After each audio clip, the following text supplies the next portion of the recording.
Good afternoon. Thanks for such an introduction. Hello. So my name is Paulius, and I would like to spend those 20-25 minutes just to talk about one thing, about e-commerce search. But I would like to start a bit with a taste of philosophy, because I believe that you all have experience working with e-commerce search. Might be that some of the businesses that you already have implemented such a solution, but you don't know when to change it. Thank you very much. You don't know when to change it. Or does your site search do the job? So I'll try to advise when to make this decision.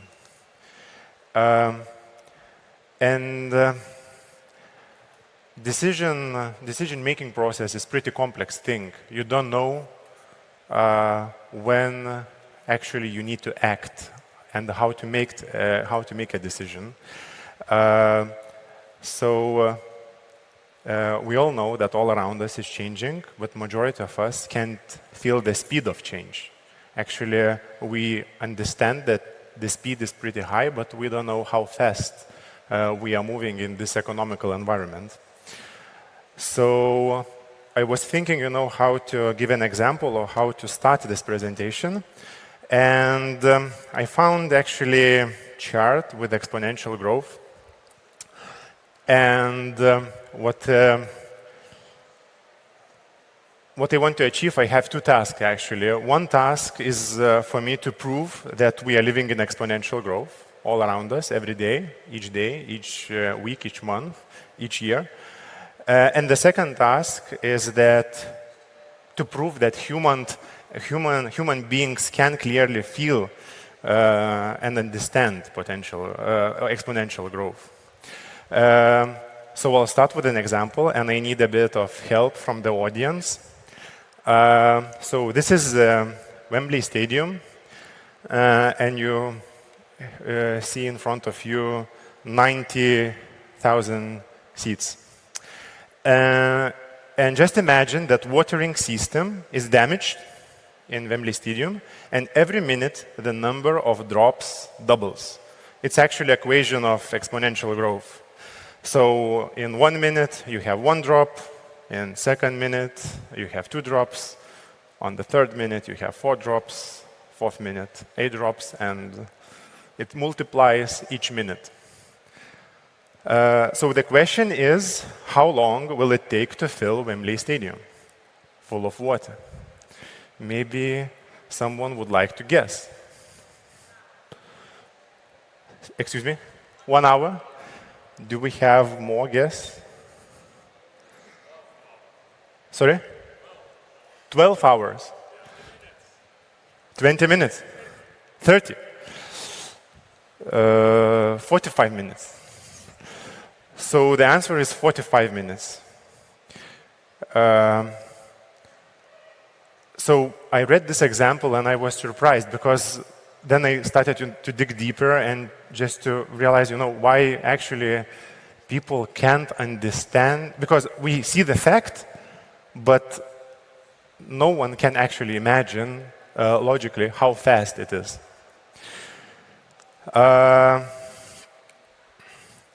So I started to dig deeper, and I found actually that exponential growth is everywhere.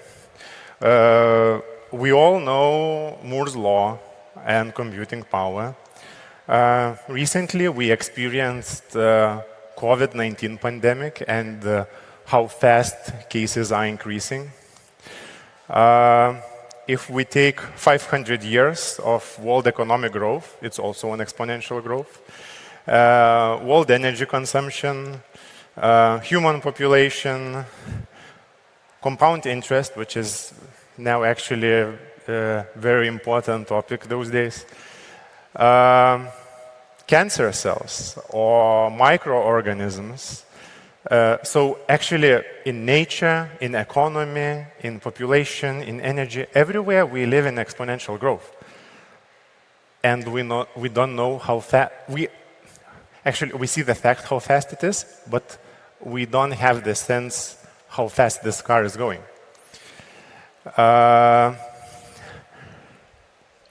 There is a very smart guy called Ray Kurzweil. I hope that I will pronounce his surname correctly. So he's the smartest futurist of Earth.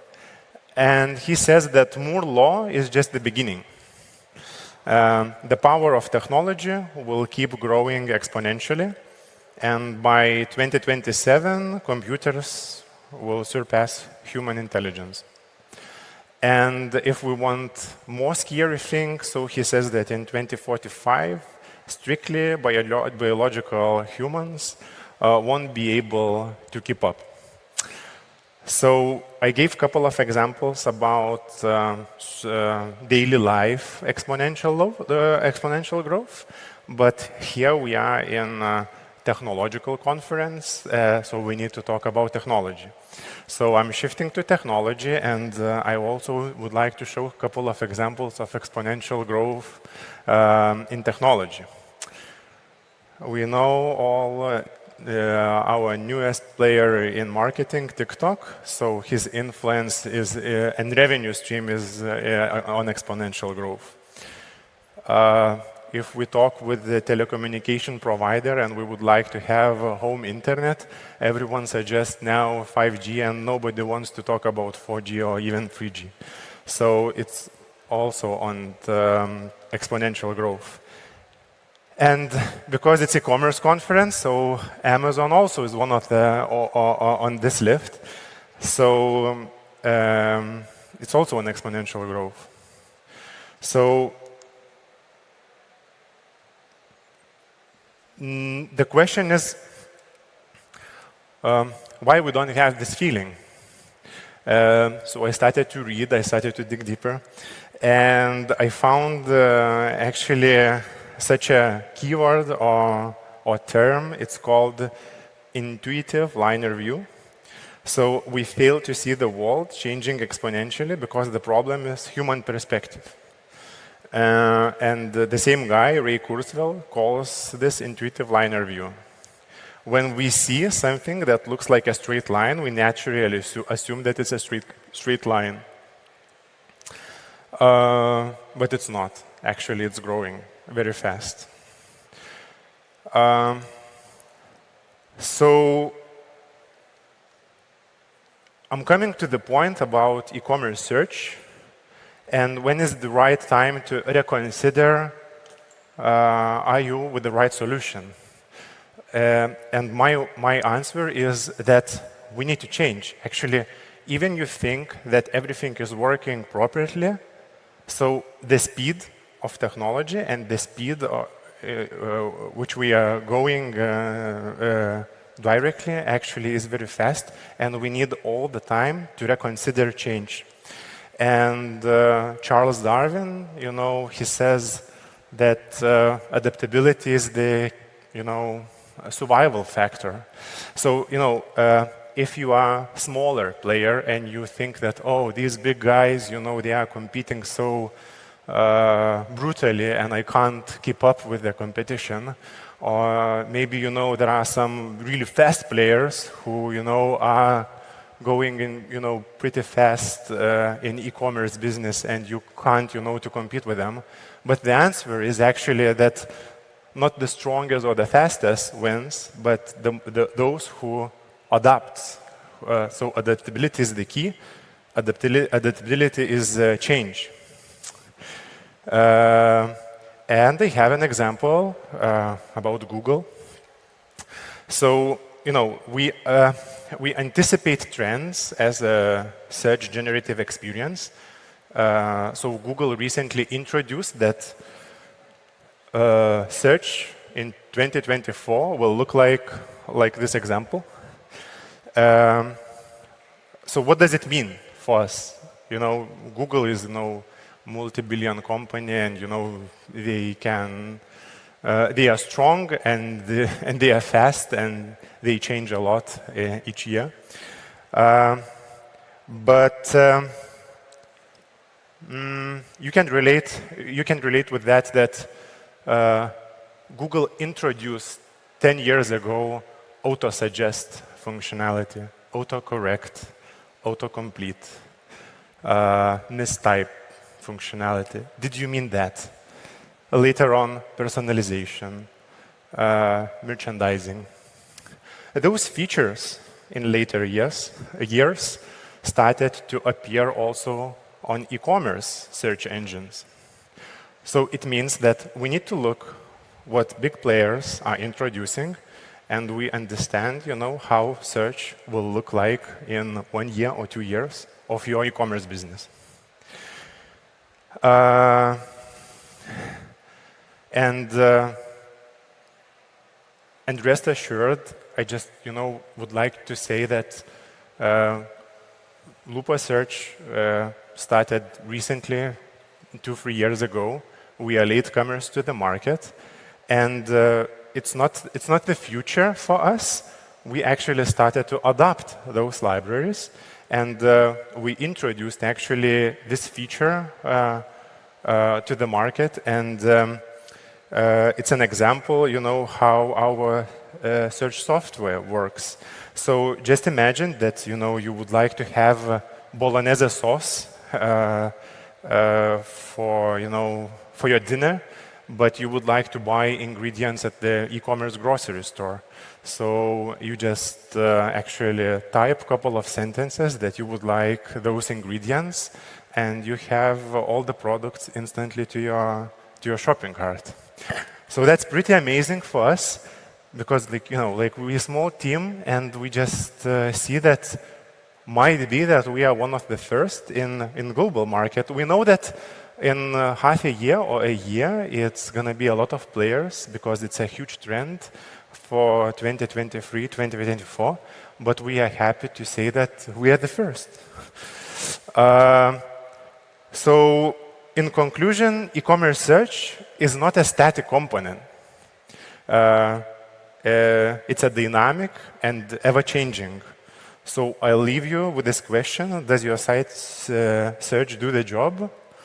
I think yes, but tomorrow might be not so much. So thank you very much, and you are welcome to discuss after this presentation at our booth, this functionality. Thanks. Thank you. We also have some time right now. So I have a couple of questions, but this popping up to my mind. So the first one. So as I understand, you have a service, and we can adapt it in our shops or integrate and do some integrations and etc.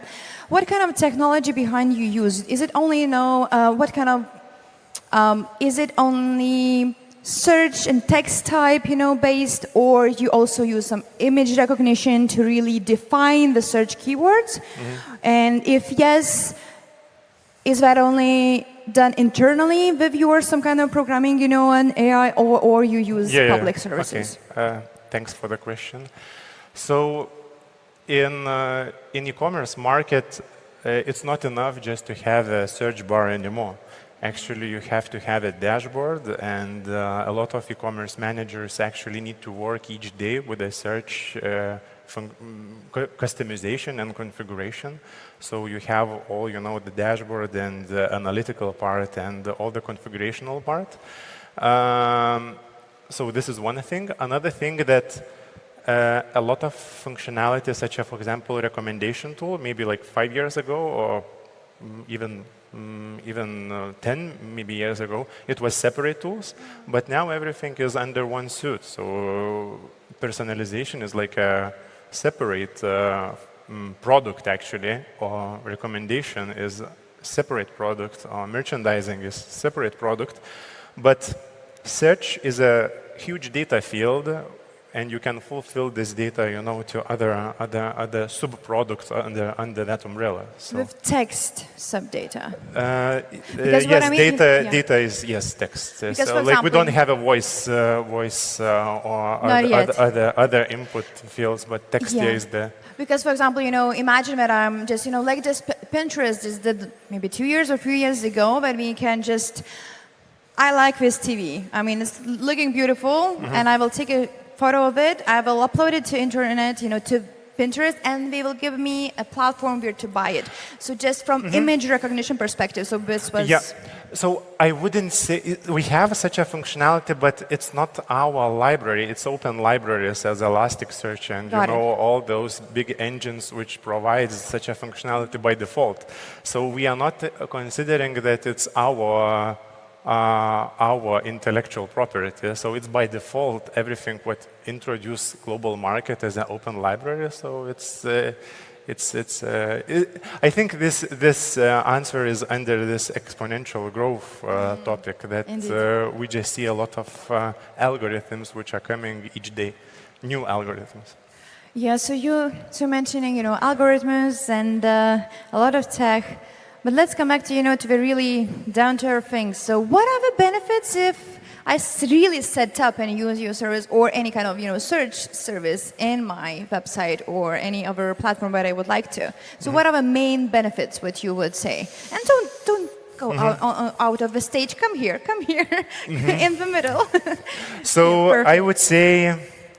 I would say that what we experience, that search field is like an ear of your e-commerce business, because it's the only one input where actually you can, not the only one, of course, customer forms, customer feedback forms also is another ear, but actually there are some clients who notice that, for example, people are looking, some specific product, specific literature, specific language, books, and they started to just upload the new product feeds according the feedback via search bar, and you can increase business not only by relevance of e-commerce search, but also by customers who are actually giving you a lot of information what they are looking for and can't find it.